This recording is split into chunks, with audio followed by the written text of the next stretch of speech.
My name is Sarah Ichioka, and I want to thank Lois Arkin and Heidi for the invitation to join you today and wish everyone good morning from tomorrow in Singapore. I'm a strategist, urbanist, curator, and writer based here, and I'm really excited to share with everyone today about some of the ideas that my co-author Michael Pullen, who's a London-based architect, and I explore in our new book, Flourish. Next slide, please.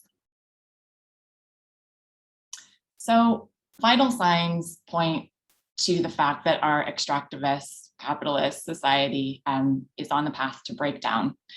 This week, the news from COP26 has been a bracing reminder that our elected officials and corporate leaders are not going to save us. A raft of net zero by 2050 type pledges only set us on a path to reform or delayed breakdown, rather than the holistic transformation we're all looking for. We hear more and more people using the term regenerative to describe that desired transformation. And this is really promising. It builds on the development of so many great thinkers and practitioners, but with a narrow window for effective action on climate and biodiversity, it's really essential to agree on clear definitions of these emerging terms to avoid the devaluation that we saw happen to sustainability since it came into use since in the late 1980s.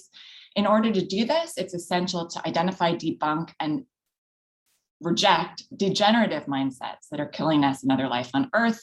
We're very inspired by the work of the great systems thinker Donella Meadows, who identified in 1999 the most effective points to intervene within a complex system being at the mindset level, or even at the power to transcend paradigms. Others like Jeremy Lent and Yuval Harari have written about how cognitive frames shape our behavior and culture. We're really looking for this new story, as Sensei Angel Kyoto Williams calls for. How can we imagine, develop, and celebrate and embrace new or recovered mindsets that put care for life, all life, at the center of everything we do? So we articulate 5 of these regenerative mindsets or paradigms in our book.